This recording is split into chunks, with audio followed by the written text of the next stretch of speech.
All right, we are on the record this afternoon. Excuse me. This is case number D202PB 2011-00653. This is in the matter of the probate estate of Elizabeth Williams Naylor. Again, my name is Judge Josh Allison. Thank you all for being here today. The first thing we're going to do is have you all who want to tell me who you are for our record, so we have a record of your appearance. There's no one here in the courtroom other than my bailiff and our court monitor. If that changes for any reason, I'll be sure to let you all know. Why don't we start with counsel for the personal representatives, please. Yes, Your Honor, it's Vaughn Thomas. I am counsel for the personal representative and for the co-trustees of the decedent's trust. All right, thank you very much, Mr. Thomas. All right, do we have Elizabeth Ann Naylor Owens? Are you here? Yes, I am, Your Honor. Okay, thank you. Your screen says Jan Black. Jan Black is my professional name. Okay. Elizabeth Ann Naylor Owens is my legal name. All right, thank you very much. All right, who else do we have here who needs to enter an appearance? You're welcome to do so now, please. Your Honor, Theo Offerstig on behalf of Guy Markley Naylor and Dale W. Gunn. Thank you very much, counsel. All right. Anyone else who needs to enter an appearance today? Okay, hearing none, thank you. All right, I've got two motions set for our hearing today, which has been vacated and reset a number of times. The motions I have set for hearing are the petition to withdraw as counsel and to substitute counsel, and then also the motion to dismiss. I would propose that we hear the motion to dismiss first, unless folks think that's a bad idea, in which case I'd entertain hearing the motion to substitute first. Doesn't really matter to me, but it just seems to make sense to me to do it that way. Anybody have strong opinions one way or another?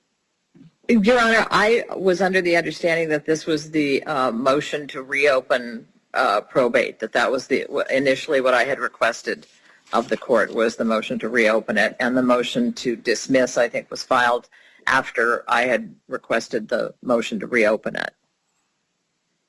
Yeah, I'm sure that's true that the motion to dismiss was filed after your motion to reopen was filed. But the November 17, 2025 notice of hearing that was sent to everyone lists two motions. It's the motion to withdraw and the motion to dismiss. Naturally, the motion to reopen will be part of the discussion, but it is not separately set for hearing today. I probably couldn't tell you why without spending a considerable amount of time with the docket. What I can say, just to cut to the chase, is that if we didn't get a notice of hearing and a proposed notice after the resets and the number of vacatings of the hearings, it wouldn't have been reset. But I'm happy to hear from all of you about why the petition should go forward. That's essentially what the motion to dismiss is arguing anyway. Okay? Okay. Thank you. Your Honor, may I interject? This is Vaughn Thomas. I don't know whether my profile can be seen visually. Not that that matters, I presume. I can see you when you're speaking, and I can hear you. Very good. I don't need to see myself. All right. Your Honor. In any case, I have no objection to the court hearing the motion to dismiss first, and Mr. Offerstig is prepared to do that, I believe, Theo. Yes, I am. We also have no objection to hearing the motion to dismiss first. If there was an affirmative decision on the motion, it would moot the petition anyways. All right. Well, let's do this. We'll hear the motion to dismiss, which naturally takes issue with the motion to reopen and the petition. So I've read the motion to dismiss. I've spent some considerable time with this docket, believe it or not, and I've read the motion to reopen and the claims that would be sought to be made in this case, so I think I'm pretty well up to speed. What I'd like to do is to hear from counsel on the motion to dismiss, then we will hear from, how would you like me to call you Ms. Black or Ms. Naylor? What's the best way to address you? Well, for purposes of this, Elizabeth Naylor Owens is fine. You can call me Elizabeth. I'm named after my mother, whose estate this is all about. Great. Is Ms. Naylor Owens okay? Is that all right? That's fine. Okay. Great. Whatever. Thank you, Judge. We'll go with that. Okay, thank you. I appreciate it. So we'll hear first from counsel who's making the motion, then we'll hear from Ms. Naylor Owens, and then I'll have some questions about what's being pled here along the way, and then we'll go from there. Okay, thank you. Counsel, please go ahead. Thank you, Your Honor. So to put it simply, today we're asking the court to dismiss Ms. Owens' petition to reopen probate and to also close this probate matter. All of the assets, which was just all the estate assets, which was a Raymond James account, was already transferred to the trust. Any other assets were transferred to the trust prior to the decedent's death, so that would be the decedent's primary residence, any personal property. There was a Bank of America account, but that was set as a transfer on death to Guy Markley Naylor, who I refer to as Mark, and will refer to him as Mark throughout the rest of my argument. So there are no estate assets for this court to probate. And then in Ms. Owens' petition, she doesn't challenge any testamentary instruments. She's not challenging any testamentary instruments, and there are no assets left to probate. If she also requests an accounting from the estate and the trust. All of those issues and the other issues raised in her petition were already fully resolved in the non-judicial settlement agreement. As far as we see it, there are no matters remaining for this court to hear. And with that, I'll yield to any questions from the court. Thank you very much. I guess my starting question for you, counsel, is you know the estate better than me, obviously. You've spent time with it. I have spent limited time with it comparatively, of course. If put yourself in my shoes for a second. If Ms. Naylor Owens were to succeed, prevail in any of her claims in her petition, would those impact the estate at all?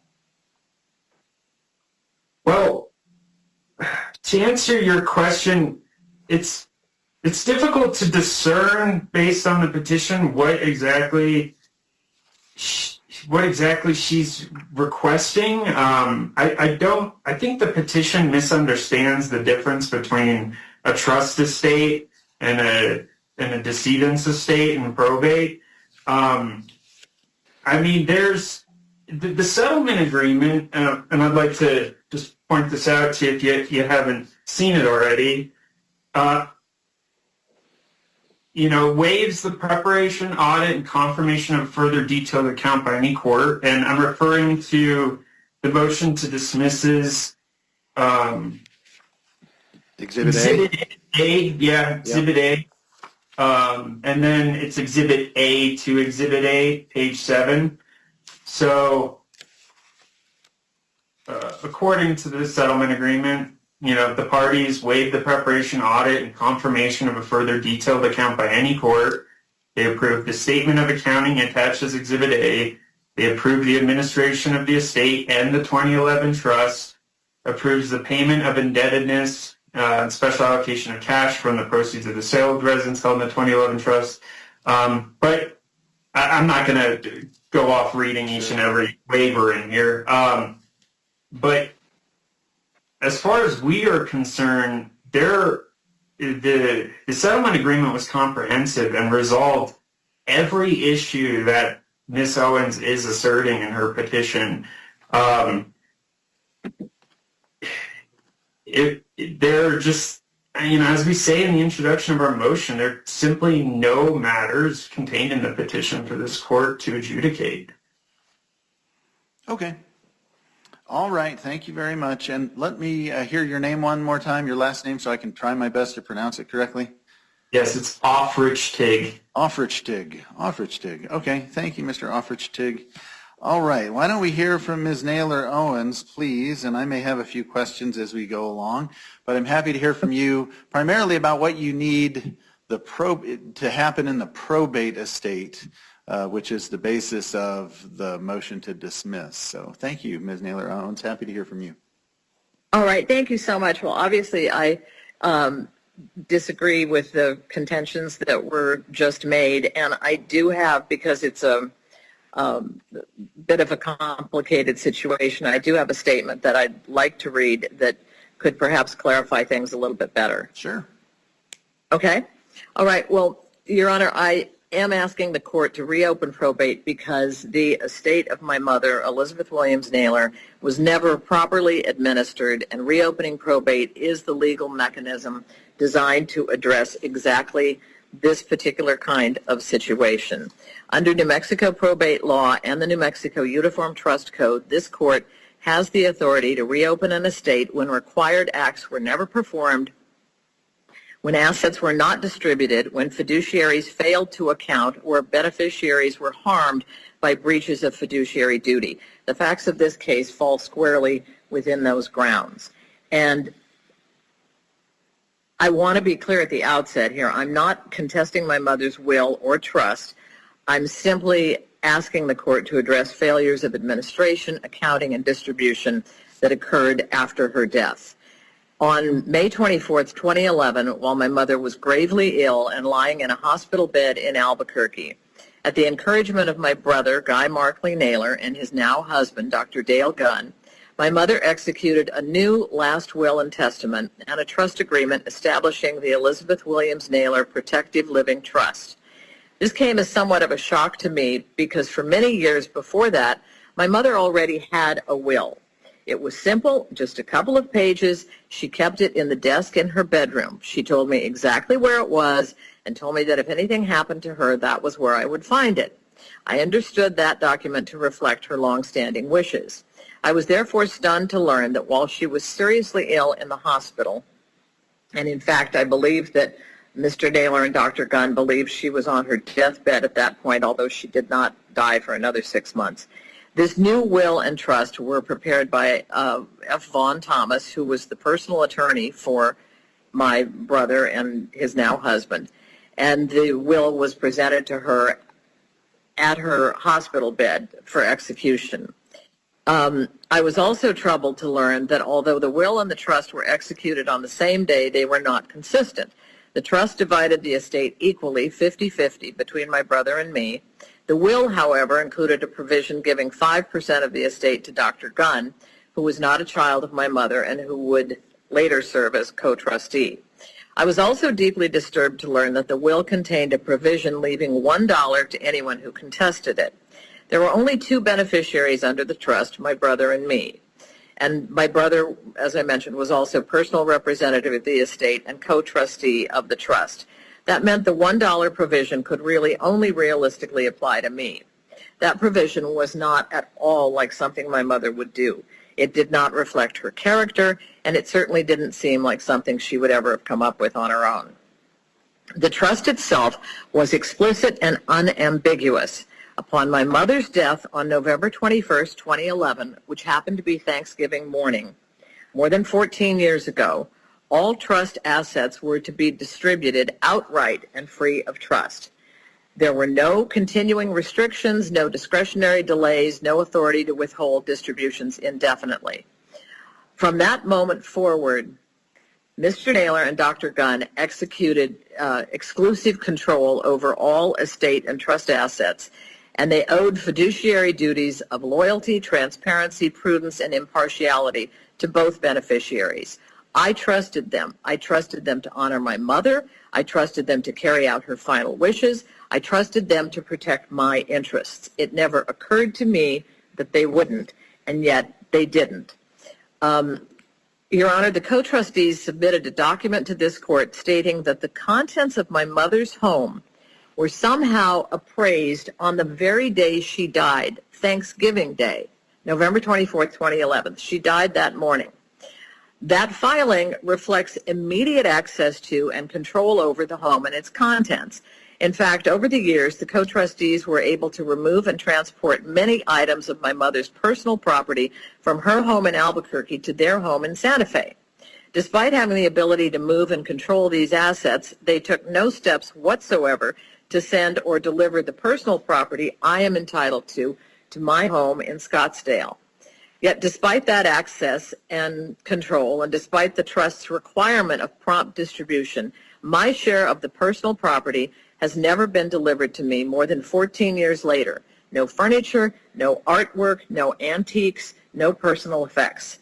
Instead, the co-trustees now claim that my share of the personal property is being held in a storage unit where they say it's been for approximately the last 3 years. Through their attorneys, though, they have refused to disclose the location of that storage unit, despite the fact that I had hired an attorney who was working on the case with me for a couple of years and repeatedly requested the location of the storage unit. They have refused to provide a complete inventory of what's in the storage unit, and they refuse to allow me to inspect or retrieve any of the property. I have no idea whether it's in Albuquerque or Santa Fe. I know it's not in Scottsdale. Despite this, they've insisted that I should pay the storage costs for this.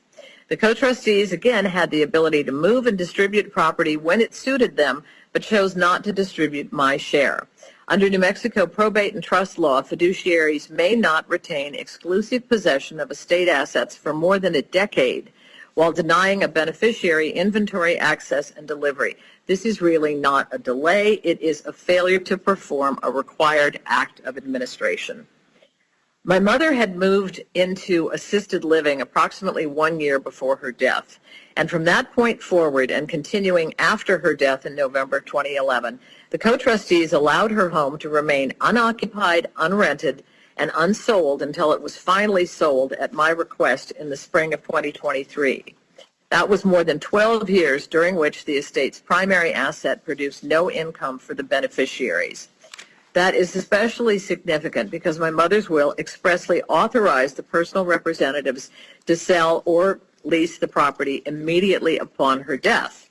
Despite that, the co-trustees did neither. Instead, unbeknownst to me, Mr. Naylor and Dr. Gunn transferred title into their own names very soon after my mother's death, excluding me entirely. I was never informed of this, and I only learned about it years later, in fact, just a few years ago. When I applied for a loan and listed my interest in my mother's home as collateral, I was shocked when the lender told me there was no county record of my ownership interest, only that of Mr. Naylor and Dr. Gunn. During this entire period, they did not give me a key to the home. I did not have access. I could not safeguard the property in it, and I had no ability to participate in any discussions affecting it. Probate cannot be considered complete when the estate's primary asset was left idle for more than a decade without oversight or distribution.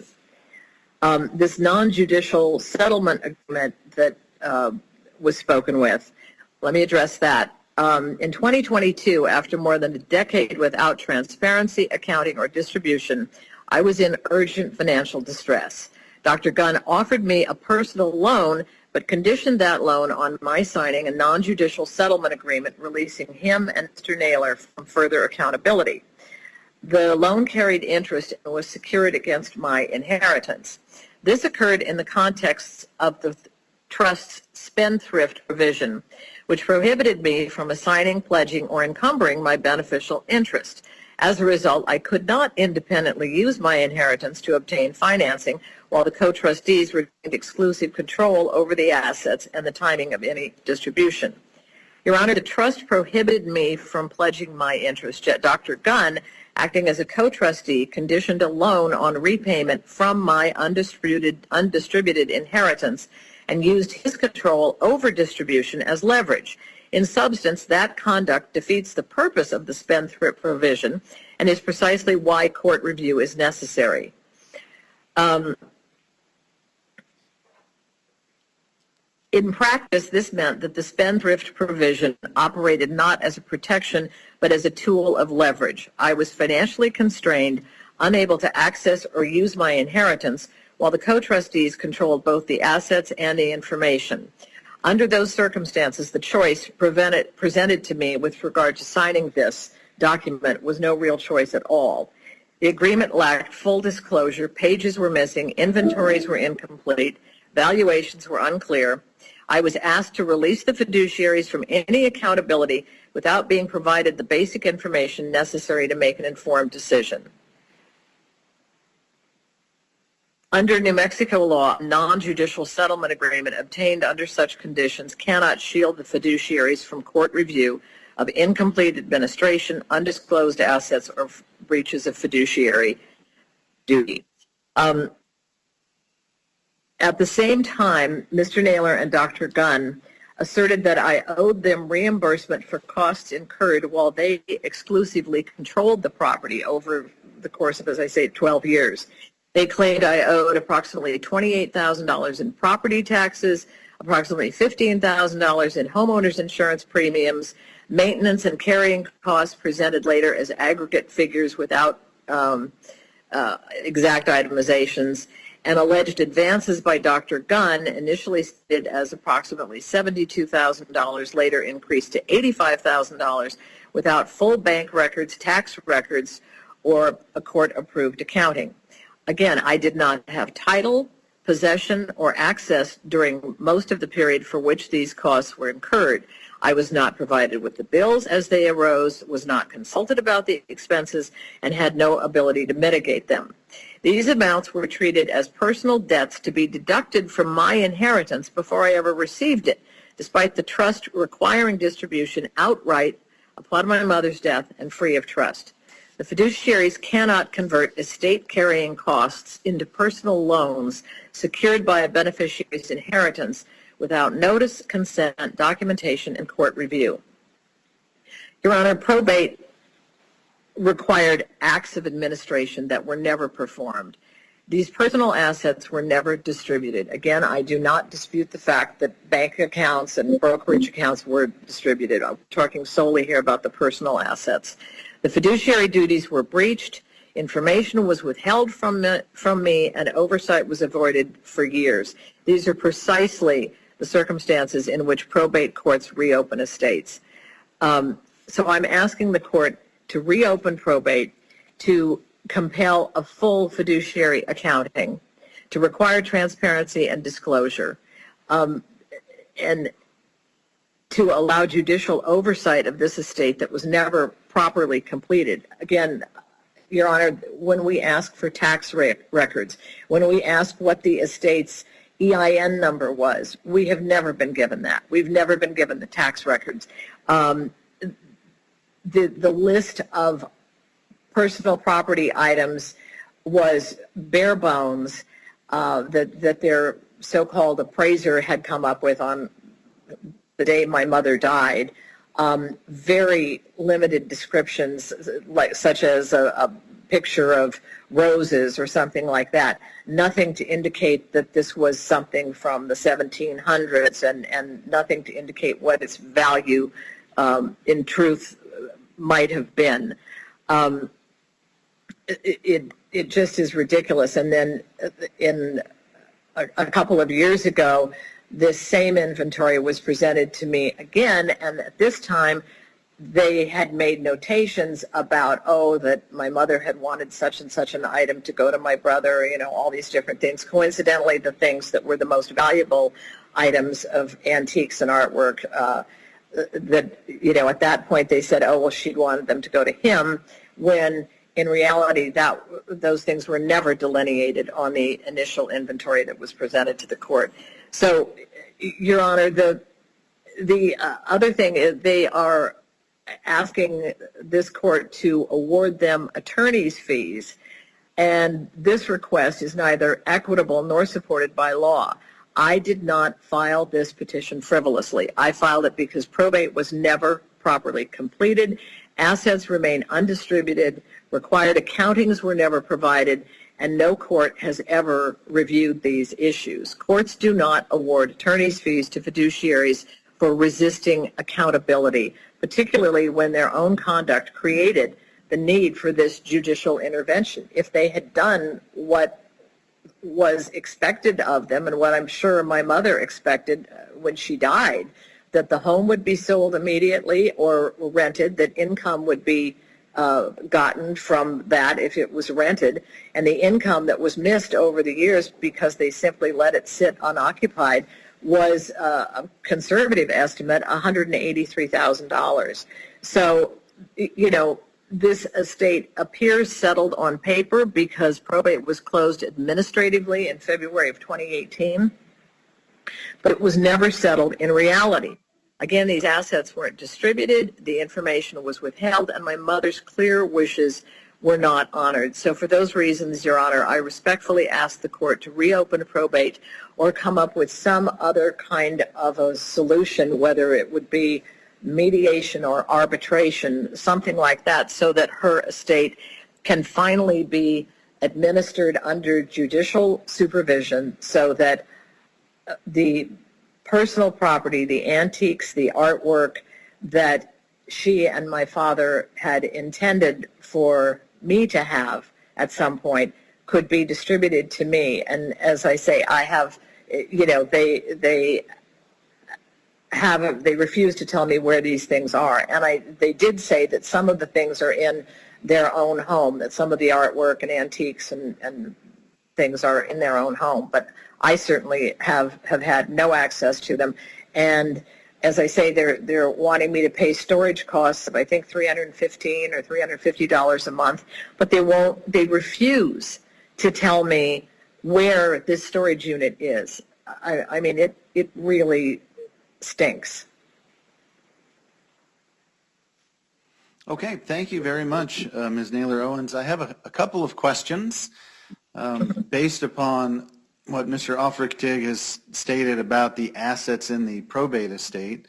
The motion is made primarily stating that, I'm paraphrasing, so don't hold me to this, Mr. Aufrichtig, but it's my understanding of the motion. Basically, it says, look, Judge, there's nothing left in the probate estate. All the assets that were in the probate estate have been transferred to the trust. If Ms. Naylor Owens has any complaints, and she does, we just heard what they are, those complaints are with the trustees of the trust, which may or may not be allowed to be pursued under the laws of the state of New Mexico. We're not going to talk about that in the motion, Mr. Aufrichtig is saying, because that is a separate issue that should not be raised in a probate estate. That's how I understand the motion. And so the starting point for me is to determine, as I asked Mr. Aufrichtig earlier, what is left in the probate estate that needs to be done or undone and unwound.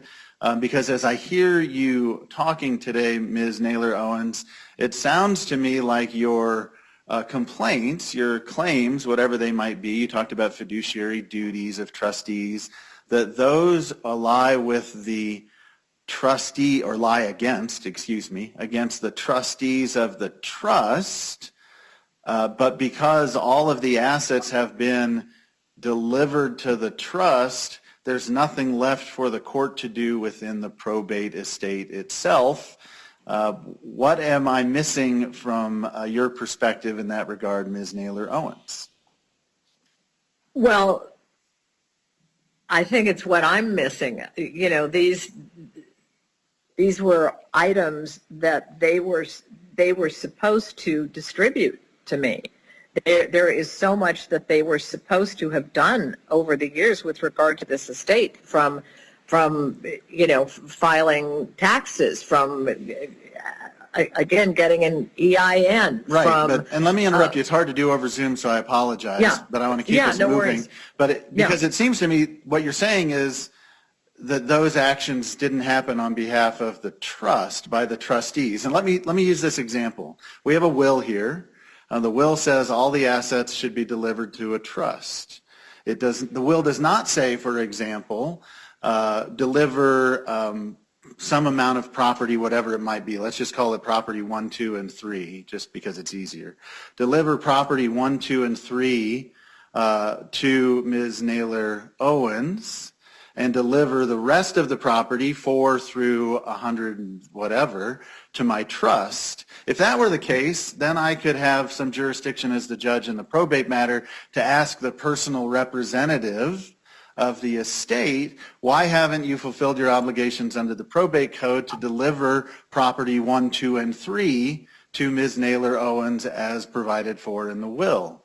But here, because all of the property goes first to the trust, there's nothing, I don't see that there's anything left for the judge to do in a probate matter because there's nothing left to be done with respect to the assets. All of these assets went to the trust. Now, they may be sitting there in a storage unit that you do not know where it is, being charged $300 and some a month to maintain, but the trustees are doing that now, not the probate estate personal representatives.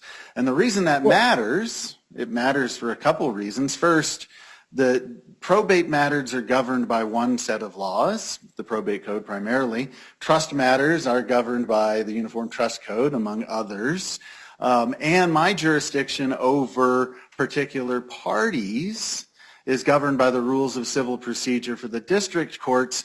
And in probate matters where we start to have squabbles between and among beneficiaries, those can be brought, but the rules of civil procedure regarding jurisdiction and notice and service all must be adhered to. And I will tell you, I only allow those in very specific circumstances where it appears that the resolution of that action is going to impact the probate estate.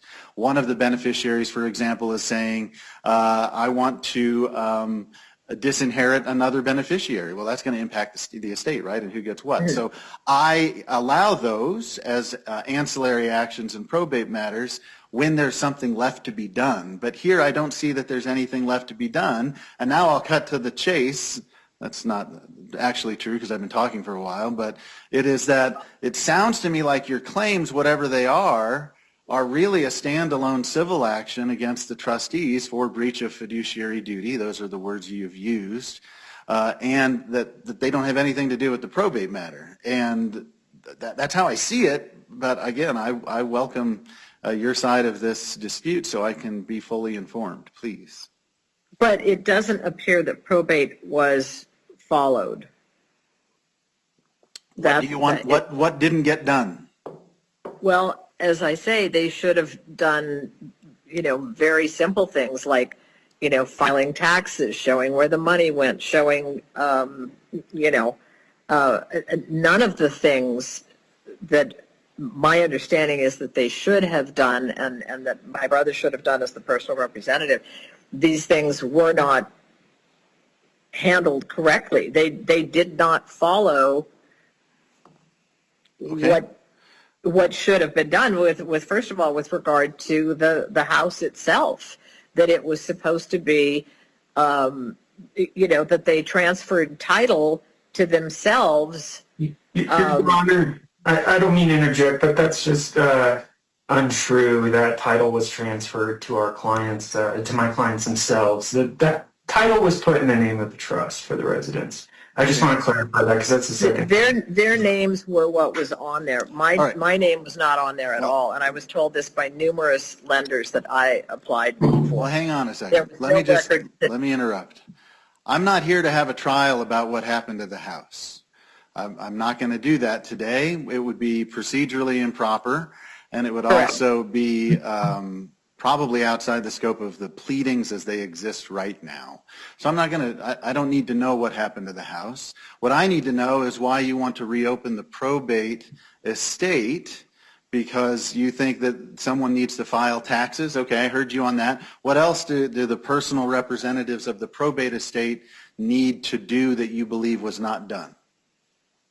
They did nothing with regard to an accounting of nothing was followed. They allowed the place to sit unoccupied for years, and I had absolutely no ability to challenge this. But what are you going to challenge? That's my question. You've told me you're not going to challenge the will. You've told me that you're not going to challenge the trust. So if the will says, hang on a second, if the will says all of the property goes to the trust, how are you what are you challenging in the probate matter? How are you stepping in to challenge what? There's property that hasn't been transferred to the trust that you believe needs to be? There's property that hasn't been transferred to me that needs to be. From the trust? Yes. Okay. That's a trust dispute, right? Not a will dispute. So, just so that I can be clear, is it your view that they handled probate exactly the way it needed to be handled? No, I don't make those determinations. I ask you what you say needed to be done. So far, you have told me they needed to file taxes. They needed to have an EIN number. They needed to administer the estate properly, and not to take assets for their own personal use. So you have a claim that somebody, as a personal representative, transferred assets to somebody that shouldn't have gotten it? Is that what your claim is? Well, I'm saying I don't know where those assets are. I'm saying the personal representative, who was my brother, refuses to tell me where those assets are, and yet wants me to pay storage costs for those when I have no idea where they are. I don't want them in storage. I should have been given them when my mother died. Okay. So you want taxes, you want an EIN, you've said, you want an accounting of what was distributed from the estate. What else? They also, there are some unusual things that happened with regard to the home being ransacked at one point when I finally had said to my brother and Dr. Gunn, hey, I really could use the proceeds from this. And at that point then I was told that the home had been ransacked, and they sent me pictures of things just looked like animals had gone through everything in my mother's bedroom and thrown things all around, and it was an incredibly upsetting scene to see everything on the floor. It was so that it looked as though you couldn't even walk in the place. And they told me that the place had been ransacked, and yet I've had body cam video from the police who went to investigate this alleged ransacking, and you see where there are works of art, valuable works of art from the 1700s and 1800s that my parents had. In this same scene where items are strewn all around the floor, you see in the living room of the home there are artwork boxes, cardboard boxes, and packing materials under the works of art to be packed up and taken out of the home. So it is strange that the place was ransacked, and yet the folks who did that brought boxes to cart the artwork away and pack it up nicely. I don't know what happened. I wasn't told about this in any kind of a timely manner at all. And so, like I say, there are some things that I would like answered. I'd also like to know,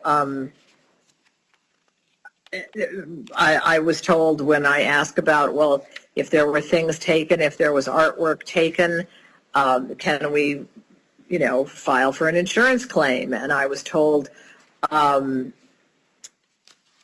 no, that for whatever the reason, they didn't want to file for an insurance claim, and yet they've wanted me to pay for the cost of insuring the place over the years, and yet when there was a theft, they are not interested in filing an insurance claim. I mean, there are just some very strange things. And as I say, Your Honor, I had completely trusted my brother and completely trusted Dr. Gunn for all of these years until it really became very suspicious to me that they wanted me to waive an accounting of these things. And the more I thought about it, the more I thought this just, things are not right in this. Okay.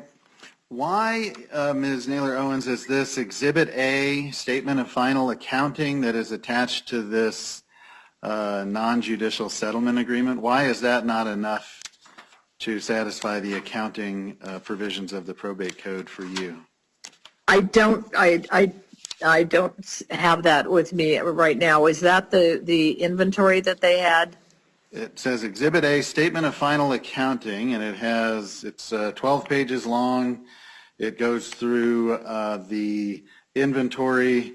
It says value of Correct. estate on death, and it's got a bunch of rooms, front hall, den, kitchen, master bedroom, etc., and it arrives at a final value for Correct. the amount. Why is that not a sufficient accounting for you of the probate Because estate? Well, because if you look at that, it is, again, a very bare bones list of things.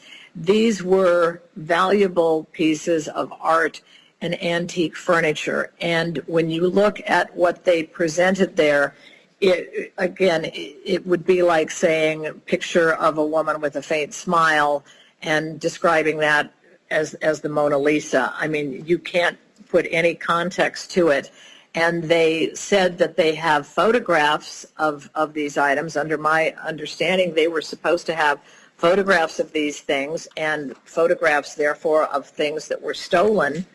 And yet they have produced no photographs of these, so that in order to get an actual fair accounting of what was in the estate, you really need to have more of a detailed appraisal than that. I mean, that really is not very helpful. And they told the police that they had photographs of these things, and yet I'd like to have the photographs so that we can submit those to a real appraiser and really get a market value on those things. I do have a video that my father did with me in, I believe it was 1988, and my father and I were walking through the home, and he was explaining to me on a lot of the items what they were, because he wanted that done for estate purposes. He had explained what the items were and where they were, the years that they were from, and that kind of thing. Let me interrupt you again just to keep things moving. I apologize. I'm looking at this non-judicial settlement agreement effective April 15, 2022. It's Exhibit A to the motion to dismiss probate on page 5, and this is specifically referring to that statement of final accounting that I was just referring to. It says, each of the undersigned hereby acknowledges that he, she, or it has reviewed the attached exhibits. That statement of final accounting is one of those exhibits. Agrees that the exhibits show an accounting of all transactions involving the assets of the estate and of the 2011 trust. That said exhibits are accepted as a complete and full summary accounting of all transactions within the estate and the 2011 trust. Each party approves of said accounting and distribution. And you signed this agreement, isn't that right? Correct. And as I stated earlier, I was under a certain amount of duress to sign that. And when I signed that, I was fully trusting that my brother and Dr. Gunn would distribute the assets that they hadn't distributed up until that point. I trusted that they would. And they didn't. They still haven't. And you know, as I say, I hired an attorney for $5,000, and the attorney went back and forth with their attorneys over the years, and they will not tell me where these things are.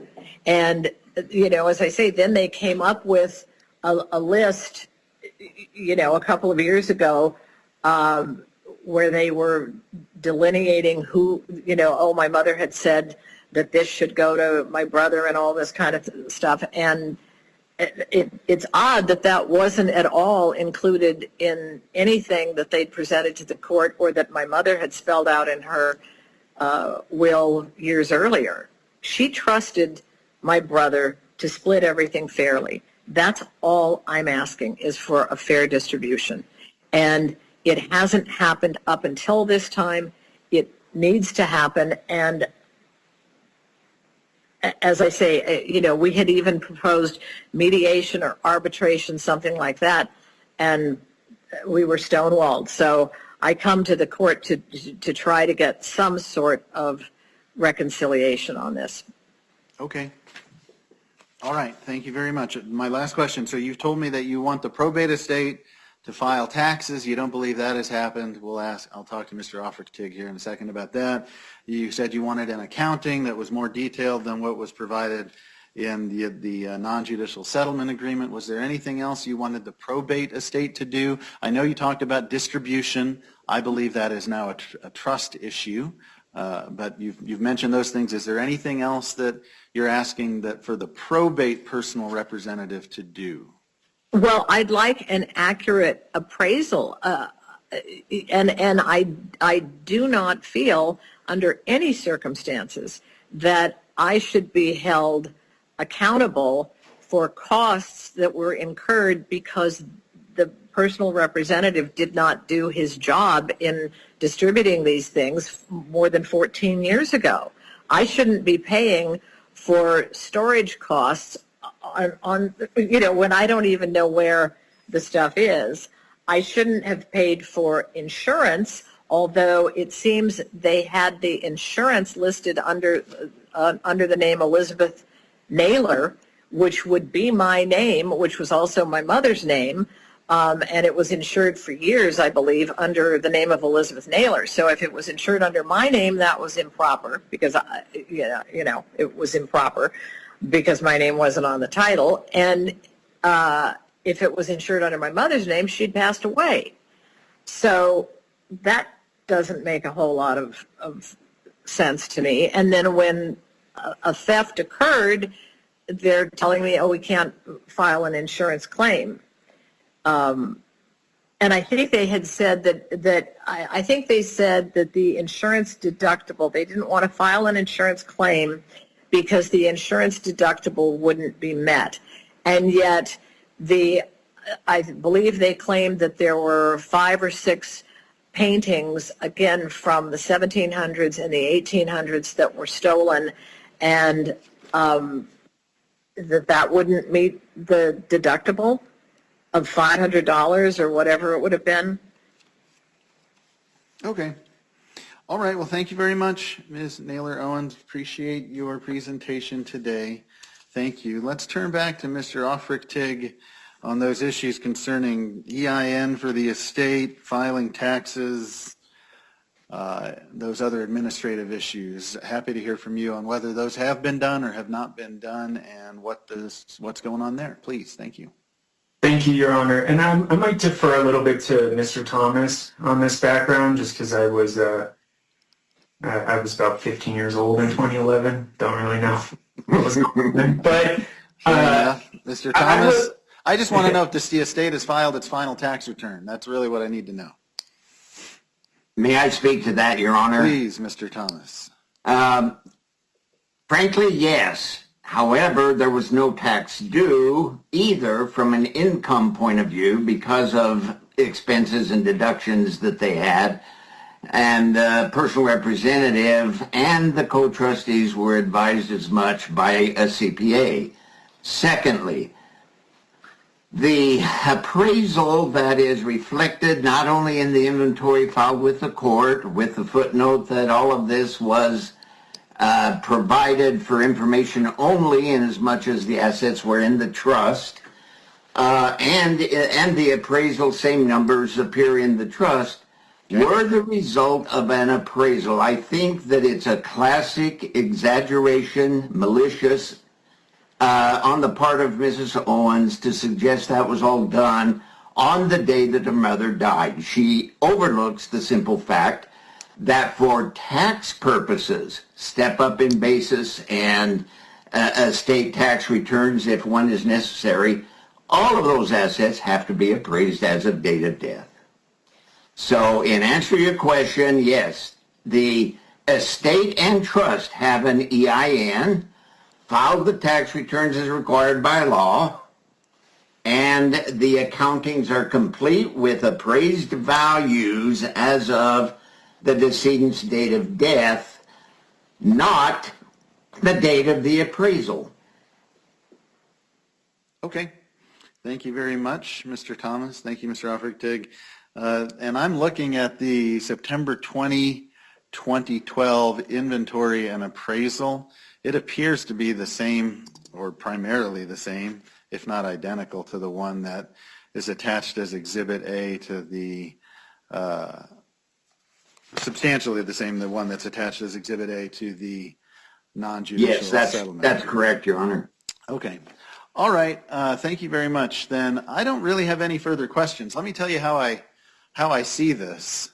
I see my job here as the judge presiding over the probate matter as one that is fairly limited in scope.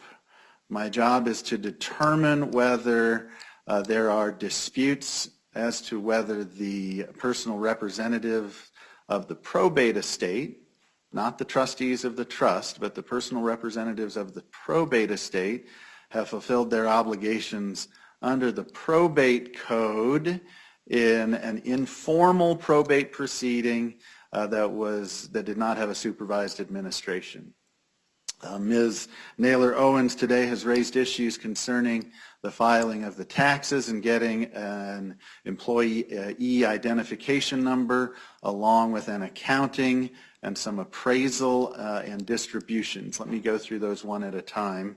With respect to the accounting, that's probably the one that is the most significant, at least from my perspective as the judge presiding over the probate matter. The accounting that is provided both on September 20th of 2012 with the inventory, and then that's really the inventory, and then the accounting that is listed in the exhibits A, B, and C. I think there's a C that show how the assets of the estate will be distributed. Maybe it's just A and B, exhibits A and B of that non-judicial settlement agreement. Those are sufficient to satisfy the requirements of the probate code, meaning with respect to the personal representative's obligation to provide an inventory and an accounting of distributions. And I believe the evidence shows at this point that Ms. Naylor was made aware of those, both back in 2012, but then again upon the signing of this non-judicial settlement agreement. And I say specifically was made aware of because Ms. Naylor Owens has raised an issue concerning whether she is bound by that settlement agreement or not in light of her claimed issues of distress. And I'm not making any findings of fact or conclusions of law with respect to that issue because it does not affect the probate estate.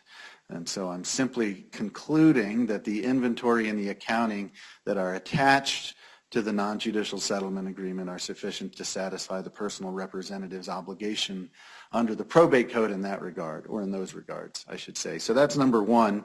Number two, with respect to the tax return and the EIN, I'm going to accept Mr. Thomas's representation as an officer of the court today that those taxes have been filed on behalf of the estate. The estate when was the estate closed, Mr. Thomas? Let's start there. The estate, not the trust. technically the estate was closed by Judge Bacon, now Justice Bacon, administratively on or 2018? about February 2 of 2018. Yeah, exactly 8 years ago today. Isn't that ironic? That's right. Okay, so issues concerning taxes and performance of those obligations as personal representative, frankly, the time has expired for those.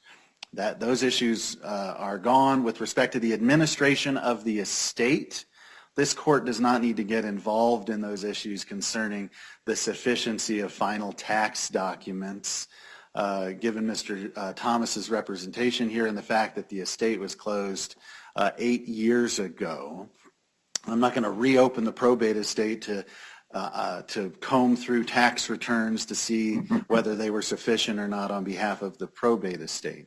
So I'm going to overrule that objection raised by Ms. Naylor Owens today. And you can't file taxes without some sort of tax identification number, so I'm going to overrule that objection as well. What that leaves us with then is Ms. Naylor Owens' complaints against the trustees of the trust. Her fiduciary duty claims, I'll call them that. We've heard a lot about those allegations today.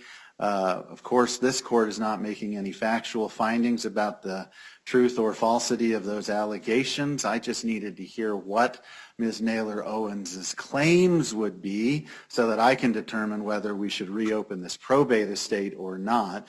And I'm concluding that there is no reason at all to reopen the probate estate. So what I'm going to do is I'm going to grant the motion to dismiss because it's dismissing this ancillary action that Ms. Naylor Owens wants to file. But because I'm not making any findings or conclusions with respect to the legal sufficiency of that petition, I'm dismissing the petition and again closing this estate without prejudice to Ms. Naylor Owens raising those claims in another lawsuit should she choose to do so. And those claims being, to be very clear, hang on one second, the claims that are raised in Ms. Naylor Owens' March 24, 2025 petition to reopen probate, compel distribution of estate assets, and order final accounting. The only issue there that's germane to the probate estate, as opposed to the trust, is the final accounting, and I've concluded here that that issue has been addressed satisfactorily under the probate code. So the motion to dismiss will be granted. This probate matter is closed. Ms. Naylor Owens, whatever rights you may or may not have had to pursue the claims that you've made in your petition on March 24, 2025 are not being adjudicated by this court in any respect. So that is what the dismissal without prejudice means. It means you'll have to undertake to file a separate legal action should you choose to do so in accordance with the laws of the state of New Mexico or whatever laws govern the trust and the rules of civil procedure for the district courts. Okay, having said that, I'm going to ask if there's any questions I can answer or do my best to. We'll start with Mr. Ofrichtig and then we'll turn to Ms. Naylor Owens. Please, Mr. Ofrichtig, any questions? Your Honor, I was just wondering if your ruling did include a determination about the respondent's request for attorney's fees. I'm not going to grant attorney's fees to anybody for one primary reason. You're going to argue, if you continue these disputes, you will be arguing a lot about who should pay for what. You can simply roll this over into those arguments because all of this had to do with the trust. I mean, I think, yeah, I'm just going to stop there. I just don't think it's worth it. Okay, thank you, Mr. Ofrichtig. What else? Nothing else. Thank you, Your Honor. Would you like me to prepare the proposed order? I will take care of it that way. You all don't have to worry about it. I'll do it this afternoon. I'll get the order entered. If anybody disagrees with the order or believes that it leaves matters that need to be adjudicated, you're certainly welcome under Rule 58, I believe it is, and Local Rule 2. What is the rule? I don't remember the local rule, but there's a local rule as well that you can submit to me a proposed order if you'd like, okay? Your Honor, a quick question of procedure. There is before you that separate petition to for court approval for the withdrawal of me as counsel and the substitution in my place of the Summer Law Firm. I take it with the dismissal, based on your order, that's rendered moot, but for clarity, it would be appreciated if the order simply stated words to that effect. Okay. I think that's fair. I believe that is correct. The substitution motion is moot. If it weren't, I would grant it. I regularly grant those when folks need to change counsel, so I don't see any reason that wouldn't be granted, but for our purposes procedurally, it simply denied as moot because this case is closed and the representation of folks, at least within the context of this probate matter, as it exists in this court, you all can handle with your respective clients. It's over. Okay. Okay. Thank you, Your Honor. Thank you. Ms. Naylor Owens, please, any questions that I can do my best to try to answer? Yes, given the fact that Mr. Thomas says that there were tax returns filed, would it be possible for me to get copies of those since I was not given them over the last 14 years? I'm not sure I can answer that question. You're going to have to first raise that with Mr. Offrichtig and then with Mr. Thomas. Because I should have been entitled to those, correct? Well, you don't get to cross-examine me, Ms. Naylor Owens, unfortunately. But No, no, Your Honor, I'm asking as a, I'm asking because it was my understanding that I was entitled to those things. Well, it depends. Copies of the taxes. I'll just leave it like this. It depends on who is entitled to information under the probate estate. And I'm going to leave that to Mr. Offrichtig and Mr. Thomas to determine. I think it would make sense that you would get those tax returns, but it may not be a legal right that you have, and I don't know the answer to that question. As it sits here today, it's not properly before me with respect to the parties, so I'm going to ask you all to confer on that. I don't know to what end. I mean, the estate's been closed. If it has anything to do with the trust, I suppose you can ask as a beneficiary of a trustee, but I don't even know that. So I don't know is the short answer, Ms. Naylor Owens. So I can't answer that one. I apologize, but if you have any others, I can at least entertain them and let you know if I can. With regard to, again, photos of the things that they said to the court that they filed the inventory list, but they have failed to include with the inventory list photos of what was included in the inventory. And there's no way you can order them to do that, even though they claimed that they had them?